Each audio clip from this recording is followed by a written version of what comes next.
American people, and he is probably the best person to communicate that. Do you think that he is happy with the messaging that's been done thus far? I think he's very pleased with the work of his staff. I think that he is frustrated, like I am and like so many others, to see stories come out that are patently false, to see narratives that are wrong, to see quote-unquote fake news. When you see stories get perpetrated that are absolutely false, that are not based in fact, that is troubling. And he's rightly concerned. Can you give an example of fake news, Sean?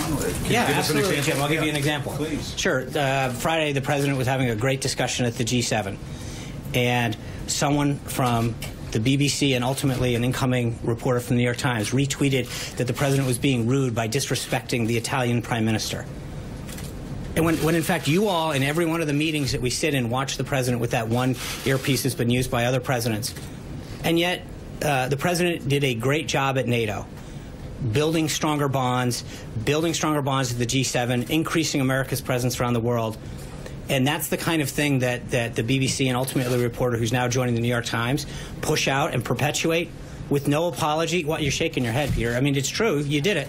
No, I'm answering Jim's, but I think, but I guess that's make mistakes. No, but that's not. But that's just fake. That is a fake. That is a newspaper.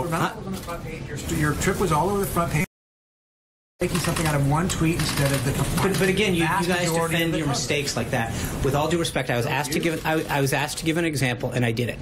More prominence than anybody ever. I gave an answer to Jim. The problem is that I think the president, to the question, gets frustrated when he sees fake stories get published, things that aren't based in fact, and a narrative gets pushed. Significant, though. That's just so. So that's just, well, with all due respect, I think when you see instances like that get perpetrated over and over again, that is frustrating. I'm not here. I didn't come here with a list of things, but I think that there's well, thank you. I appreciate it. What you get to decide what's big and what's not. I think there's a lot of this stuff that has gotten pushed out based on unnamed, unaccountable sources that is very troubling. And I think when you see the same kind of thing happen over and over again, it is concerning. And I think the president has fought very hard to bring back jobs. You, as I mentioned, you had over $500 billion of investment that's coming in that's going to grow jobs, grow our economy.